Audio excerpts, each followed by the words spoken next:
En esta clase vamos a retomar lo que es el modelo de regresión lineal y vamos a tratar de dejar por lo menos sentado la base para poder calcular el coeficiente de correlación, que de momento lo que nos vamos a interesar es en hacer un ejercicio con el cual vamos a poder calcular el modelo de regresión.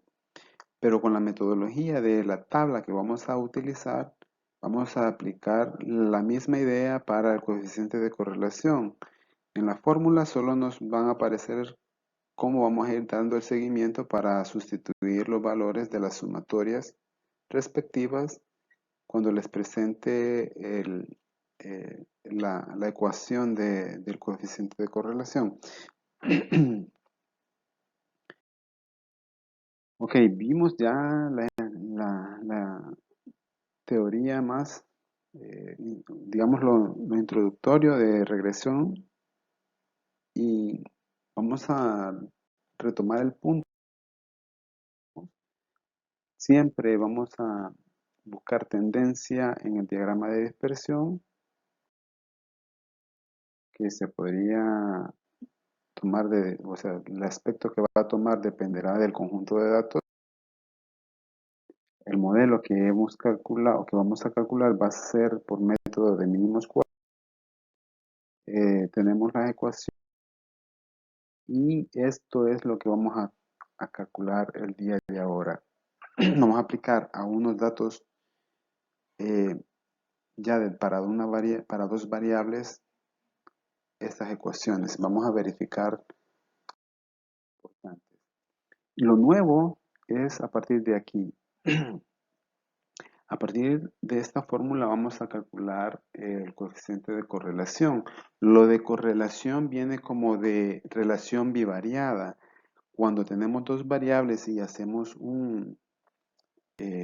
queremos calcular la varianza, en sí la palabra varianza viene para cuando calculamos, calculamos la dispersión a una sola variable. Pero cuando son dos variables, la varianza ya no se llama varianzas, varía con un pequeño sufijo que le antecede, que en este caso se llama como covarianza. Pero con esa idea de covarianza, vamos a calcular lo que es el coeficiente de correlación. Con la expresión de covarianza se puede calcular el coeficiente de correlación. La fórmula que vemos aquí, aunque también se puede uno asustar al verla, viene de lo que es las covarianzas. Arriba se ponen las covarianzas y abajo las desviaciones típicas de cada variable. Pero a partir del conjunto de datos que tenemos, esta sería la expresión que tenemos. No vamos a hacer el procedimiento porque no es el objetivo llegar a la fórmula, sino utilizar o aplicar esta fórmula para calcular la correlación de dos variables. Una vez que tengamos esta medida, vamos a interpretarla. ¿Qué significa? ¿Para qué me sirve ese número que voy a obtener? Ese va a ser el principal objeto de calcular esta expresión. Retomando los datos que tenemos como ejemplo, vamos a calcular los 6 puntos que vemos ahí enlistados. Primero, relacionar variables 2 a 2, eso significa retomar de esas 3 filas que vemos, cada fila representa una variable en esa tabla. Cada variable tiene 10 datos. Y lo que vamos a hacer es tomar dos variables cualesquiera de ahí. Puede ser que podemos tomar pasajero con publicidad, pasajeros con ingresos o publicidad con ingresos. Se pueden formar 3 pares ordenados de variables. Se pueden emparejar 3 casos, esos que mencioné. Luego en el paso 2 nos pide calcular el diagrama de dispersión, una vez que ya hemos emparejado. Después interpretar el diagrama de dispersión, encontrar el modelo, calcular el grado de relación, que es la fórmula que acaba de pasar, y su interpretación. Vamos a hacer del 1 al 4. Al 5 y al 6 van a quedar pendientes. Pero lo que sí vamos a hacer es que solo vamos a proceder con dos variables de todos los emparejamientos que se pueden hacer, con dos, pasajeros y publicidad, son las que vamos a utilizar. Ustedes después les va a quedar ahí para que puedan trabajar, no como tarea también, sino solo para ejercitarse, que trabajen pasajeros con ingresos y luego publicidad con ingresos. Eso lo recuerdo al final de este video. Aquí vamos al paso 1. La tabla anterior está horizontal, pero nos va a funcionar mejor ponerla o colocarla de manera vertical. Fíjense bien, estoy diciendo en esta tabla que pasajero es la variable X, entonces con eso yo ya estoy diciendo que pasajeros para mí sería la variable independiente y publicidad como Y sería variable dependiente. Sale mejor manejar X y Y, como ya lo habíamos dicho, que manejar pasajeros y publicidad. Si se fijan, para la variable X, en el primer dato tengo 15 y para el primero de la variable Y es 10. Eso constituye un par ordenado. Y así para el resto tenemos 10 pares ordenados. La otra pareja de variables es pasajeros con ingresos. Y la última que se puede formar es publicidad con ingresos. Cada pareja que ven ahí sale de las tres filas de los datos que vimos en el ejercicio. Vamos a tomar los primeros. Vamos a hacer el diagrama de dispersión con los primeros datos, con las primeras dos variables. Una vez que tengamos las variables, hay que identificar cuál es el valor mayor solamente para dibujar el plano cartesiano, el cuadrante en el que vamos a dibujar y escalarlo, es decir, poner la escala con la que vamos a hacer el cuadrante. En la primera columna, en la variable pasajeros, el dato mayor me parece que es 23. Y el dato menor, pues, parece que es 10, 13. Luego en la otra, el dato menor es 8 y el dato máximo es 17. Si lo hacemos de 5 en 5, se nos facilita porque no tenemos que ir de uno en uno y hacer un gran dibujo. La escala nos permite trabajar más cómodamente. Entonces no hay que hacer, por ejemplo, hay gente que si van a hacer esto, lo hacen de uno en uno y utilizan toda una página, pudiendo hacerlo resumido en un espacio mucho menor, más estético y más práctico. Entonces hay que saber utilizar las escalas para poder aplicar esto y dibujar con más facilidad. Si lo van a hacer a mano, no tiene por qué ser totalmente perfecto, sino tener una coherencia de la dimensión y la ubicación de los puntos que vamos a realizar. La presentación que les estoy mostrando, este plano cartesiano, es una captura del programa GeoGebra. Lo pueden hacer en GeoGebra, lo pueden hacer en cualquier otro programa en el que puedan dibujar con el plano cartesiano. Observen el primer dato de la variable pasajeros, X. Ese lo ubicamos en el plano cartesiano, en el eje X, en el eje horizontal. Ese sería X. No les he puesto nombre aquí por la posición de la captura, pero ustedes, si lo hacen a mano, deben de saber escribir. O sea, más bien deben de no olvidar escribirle que ese es el eje X, que es la variable pasajeros. Y en la vertical sería la publicidad. Y. Una vez que identifiquemos, si se fijan, en el 10 lo ubicamos en el eje vertical. Una vez identificados esos valores, hacemos las líneas imaginarias para hacer el cruce y buscar dónde está localizado el punto. Ese punto rojo es el par ordenado 15,10, 15 para X, 10 para Y. Y en este caso yo le llamo A, es un punto A. El nombrar el punto no es necesario, pero ahorita solo por fines didácticos le pongo A.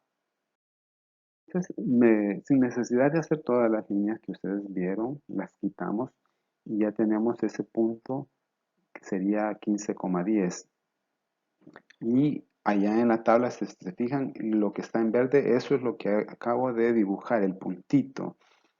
Si dibujo el punto B, ese va el siguiente par ordenado, que sería 17,12, me quedaría esa figura que ustedes están viendo acá, los dos puntos A y B.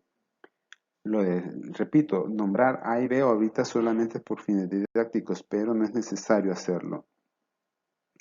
Así como he dibujado el punto A y B, que ustedes ven ahí cómo tienen esa cercanía, pero eso, aunque hay cercanía, también demuestra varianza, porque no es exactamente el mismo, varían de un punto al otro. En estadística eso es lo que sucede, que no vamos a tener siempre una función fija, sino que los valores pueden variar. Ahora, si yo dibujo el resto de puntos de la tabla, 13,8, 23,17, etcétera, entonces esa misma metodología que ya hice con el punto A y B, me va a quedar un diagrama de dispersión como el que vemos. Esta nube de puntos es el diagrama de dispersión. Aquí cuando ya hice el diagrama, la escala, si se fijan, se modificó, ya aparece de 2 en 2, pero si nosotros lo acercamos en el GeoGebra, esa escala cambia inmediatamente. Eso es cuestión ya de trabajar con el GeoGebra. Pero veamos la nube de puntos. Todas las letras que son los nombres de los puntos no es necesario. Quitamos, pues esos serían los puntos que nos interesan. Lo que podemos ver es la tendencia que tienen los datos. El objeto para nosotros después, más adelante, es calcular una línea recta como esta que acaba de aparecer ahí, esa línea verde, que va a ser el modelo matemático para estimar esa nube de puntos. Si nosotros aquí las etiquetas, los nombres que le he puesto, A, B, C, D y todo eso, el diagrama de dispersión ya quedaría así. Si se fijan, ahora ya está de nuevo en la escala de 5 en 5. Y ahí fácilmente podemos ver la información que nos da la nube de puntos, el diagrama de dispersión. ¿Qué información nos da? Primero, la tendencia, que es ascendente. Eh, las variables están relacionadas de manera descendente, directamente proporcional, es decir, a medida que crecen los valores o aumentan los valores de X, también aumentan los valores de Y. La tendencia es lineal, no es curvilínea. Se puede trazar una línea recta y los puntos se acercan a esa línea recta. En este momento la línea recta es imaginaria. Y lo otro es que los puntos están bastante cercanos entre sí sobre una línea recta imaginaria. Eso nos da la certeza visual de que los datos sí están fuertemente relacionados y podemos proceder con el análisis de regresión. Una vez hecho el diagrama de dispersión y su respectivo análisis, entonces podemos proceder con el cálculo del modelo. Posteriormente, lo ideal también va a ser calcular el grado de relación lineal que hay, pero nosotros eso lo vamos a calcular después de sacar el modelo. Pero ahorita nos interesa calcular el modelo para poderle dar pie a lo demás. Las ecuaciones que están ahí son las que vamos a utilizar. La de arriba es la que vamos a calcular de último porque necesitamos calcular primero B y después A. La tabla que está aquí a un lado tiene 4 columnas. Si se fijan, X y Y son las dos columnas que ya tenemos con datos. Ahorita está vacío solo para explicar. ¿Qué otras columnas he agregado? He agregado la columna, la tercera, que es XY, que sería, así como le indica, X multiplicado con Y. Y la cuarta columna que sería X cuadrado, es decir, elevar al cuadrado los valores, cada valor de la primera columna.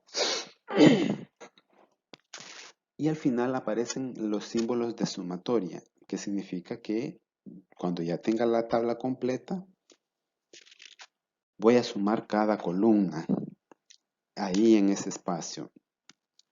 Luego, observen en la fórmula de B, aparece esa sumatoria de X. La sumatoria de X que está en el denominador está entre paréntesis y el cuadrado está afuera. Eso significa que primero debo de colocar la suma de los valores de X ahí dentro del paréntesis y después elevar al cuadrado. Hay que hacer la diferencia y notar la diferencia con el que está casi a la par, antes del signo menos, a la izquierda, que es la suma de los X cuadrados. Allí no hay paréntesis. Allí la X está al cuadrado. Es decir, que primero tengo que elevar al cuadrado los valores de la X y después, hasta el final, voy a hacer la suma. Entonces hay que notar esa diferencia porque muchos cometen el error y se equivocan en eso y por eso no les pega, no llegan al modelo correctamente. Muy bien, una vez hecho esa aclaración, observen dónde está X ese valor de X, de dónde lo voy a tomar de la tabla. Lo voy a tomar de aquí, de la primera columna. Claro, no voy a ir hasta el final porque no es, ahí está indicando la columna. Pero el valor que se pone allí donde está el círculo en la fórmula es el valor que está hasta abajo de la columna. Es la sumatoria. Este símbolo que acaba de, suma de Y, que acaba de aparecer en verde, se va a tomar de esta columna, el valor que está hasta el final. Repito, insisto. XY se toma de aquí, pero siempre la suma. Luego aparece en amarillo X cuadrado, que se toma de la última columna, tal como lo indican las burbujas que van apareciendo. Y con eso ya tenemos B. N minúscula que aparece ahí es conocido, solamente contando cuántos datos tenemos y ya tenemos N. Luego, esta B que ya hemos calculado con todo ese procedimiento que se ha visto ahí, se va a sustituir en la fórmula de A, ahí donde aparece ahorita en color morado. Y X, Y barra y X barra son la media de Y y de X respectivamente, que salen de tomar el valor de la suma que está al final de las columnas X y Y dividirlo entre el total de datos. Y ahí tengo esos valores. Bien, vamos a proceder con el cálculo del ejemplo que estamos trabajando. Disponiendo la tabla como con las dos columnas agregadas, como lo vemos acá, parto de los datos originales, XY, X tiene 15 en el primer dato y Y 10. Para formar la tercera columna XY, o sea, el producto de X con Y, debo de multiplicar ese 15 por ese 10. Me da 150. Así como multipliqué esos datos y me dio 150, asimismo apareció ese 204, ese 104, 391, etc. Multiplicando cada valor de X con cada valor de Y. Y al tener completa esa columna, vamos a la cuarta columna, X cuadrado. Aquí solo es X cuadrado, es decir, solo el valor de X, 15, lo elevo al cuadrado, que es lo mismo multiplicarlo a sí mismo. 15 por 15, 225. Y así el 17 al cuadrado sería 289 y así sucesivamente hasta completar la tabla. Una vez teniendo las cuatro columnas completas, nos vamos a la última. Si se fijan, hay una fila. La última fila está vacía, porque allí vamos a poner la sumatoria como ya lo habíamos dicho. La suma de 15, 17, 13, 23, 16, 21, 14, 20, 24 y 17 es 180. Así como se suman todos los valores de x, se suman los de y, x por y x cuadrado. Y están en colores respectivamente ahí 180, 125, 2370 y 3370. O sea, 2370 y 3370 en las últimas dos columnas. Ok, tomando las ecuaciones que ya teníamos, porque eso es lo que vamos a calcular ahorita, vamos a ver cómo se llenan los valores de b que ya está allí, ya aparece ahí con datos a partir de la tabla. Si se fijan, n dice que es 10, porque hay 10 filas, quiere decir que hay 10 datos, 10 pares de datos. 15, 10, 17, 15, 10 representa la fila 1, es el dato 1. Y así hay 10 datos, 10 pares de datos. Luego, en la suma de XY se toma de la columna que está marcada en color morado y que al final aparece en color verde, 2370. Si ven en la fórmula en B, ahí está ese 2370. Entonces no hay de dónde perderse. Luego el menos es menos de fórmula, ese no cambia, no varía, por eso es importante que tengamos que utilizar paréntesis para no confundirnos dónde va ese menos. Luego el 180 es la suma de las x que aparece en la primera columna en amarillo. Luego el 10 nuevamente se repite que es, perdón, el 125 en este caso, no lo he mencionado, es la suma de los y de la segunda columna, 125. El 10 abajo se repite, que es el total de datos. Luego, si se fijan, se está marcando el x cuadrado en la cuarta columna y tomamos la suma, que es 3370, y ese valor en la fórmula aparece como suma de x cuadrado en el denominador, multiplicándose con la n, y allá en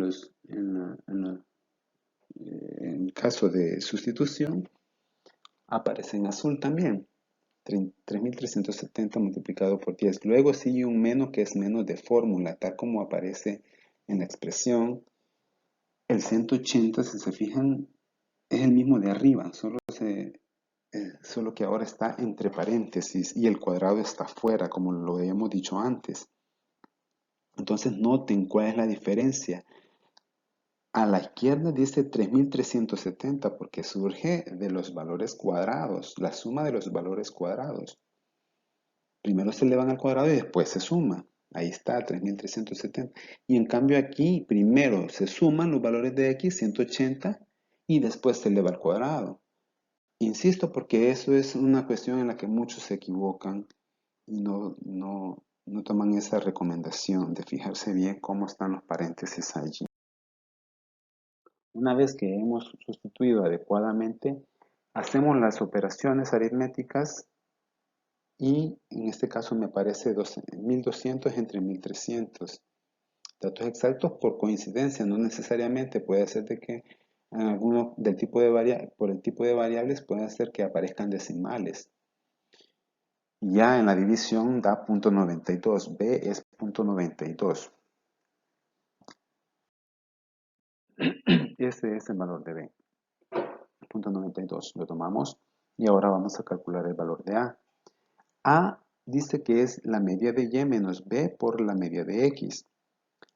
Aquí he puesto en líneas rojas vacías para ver de dónde o qué datos vamos a poner ahí. El menos 0.92 que está en paréntesis ya lo conocemos, solo sustituimos el valor de B y el menos que está ahí es el de la fórmula, porque el B nos dio positivo. Ya voy a aclarar con respecto a los signos de A y de B. En la primera línea roja de A va los valores de la media de Y, es decir, que ahí voy a poner 125, que es la columna 2, es la suma de la columna 2 entre el total de datos. ¿Cuántos datos hay? Hay 10. Entonces son 125 entre 10. Y en la otra línea roja de más a la derecha, después del 9.92, iría la suma de las X, 180, en amarillo en la tabla, dividido entre el total de datos, que es siempre 10, porque siempre van a ser los mismos número de datos para ambas variables. Una vez identificado eso, tengo 125 entre 10, que sería 12.5 menos 0.92 por 180 entre 10, que sería 18. Una vez hagamos la operación aritmética, me da que A es menos 4.06, negativo. Entonces aquí aclaro, A y B son números reales. Pueden ser positivos, negativos, incluso cero, pero para A excepto B. Es decir, B no puede ser cero jamás. Porque si se fijan, B está multiplicándose en el modelo con X. Si B es cero, entonces ya no tiene sentido el modelo. B no puede ser cero. ¿Puede ser valores cercanos a cero? Sí, pero no puede ser cero. Porque desaparece la parte de la variable X. Desaparecería. Entonces, A y B son números reales que pueden ser positivos o negativos, incluso cero, excepto B. B no puede ser cero. Entonces, eso me lo preguntan muchas veces luego de que si está bueno, que si está malo, porque les da negativo, o qué sé yo. El signo, eso dependerá de cómo esté construido, depende de los datos, depende de cómo se vaya, la naturaleza misma de los datos, eso va a depender. Entonces, eso no tiene por qué preocuparnos. A puede ser cero, acuérdense que A es el intercepto, pero B no, porque B es la pendiente.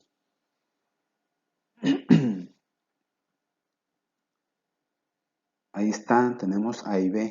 Primero, recuerden, calculamos B y después A. Ok, entonces, este era el modelo que íbamos a calcular posteriormente. No lo podemos hacer todo de un solo. Posteriormente vamos a hacer estimaciones y vamos a ver cómo se utiliza este modelo matemático. Por el momento solo nos vamos a quedar con la elaboración, cómo llegamos ahí. Ahora ya ven cómo podemos aplicar las fórmulas y lo pueden hacer para las otras variables que han quedado pendientes. Tomando el ejemplo, ya hicimos el punto 1, 2, 3 y 4. Ahora les queda a ustedes de realizar lo mismo que ya hicimos para las otras variables. Es decir, estas. Ya trabajamos la primera que se ha marcado en morado, pasajeros con publicidad. Ustedes van a trabajar para practicar, no para entregar como tarea, la variable pasajeros e ingresos. Y por último, eh, la variable publicidad con ingresos. Para que ustedes tengan seguridad de que estén haciendo bien las cosas, el diagrama de dispersión para publicidad e ingresos les va a quedar como este. Ahí ustedes tienen que identificar quién es la variable independiente y cuál es la dependiente. Y así pues, dependiendo de cómo pongan el orden, así puede hacer que les cambie el sentido de los datos, pero la forma va a ser casi la misma. Y esta sería, así les va a quedar más o menos la de pasajeros con ingreso. Eso de que los puntos están alineados y caerían sobre una línea perfectamente es punto de discusión para después. Pero el punto es que ustedes dibujen esto. Pueden utilizar SPSS, Excel, este de hecho está en Excel, o GeoGebra o cualquier otro en el que puedan dibujar pares o variables o pares ordenados. De momento vamos a quedarnos hasta ahí con esta clase y después vamos a trabajar lo que es el coeficiente de correlación para ir agregando elementos técnicos estadísticos al análisis de regresión. Y lo mismo también incorporar una parte que sería cómo se construye un modelo a partir de datos que tienen una tendencia curvilínea, pero que se puedan estimar por medio de una recta de ecuación o una recta de ajuste que sea lineal. Eso lo vamos a ver posteriormente.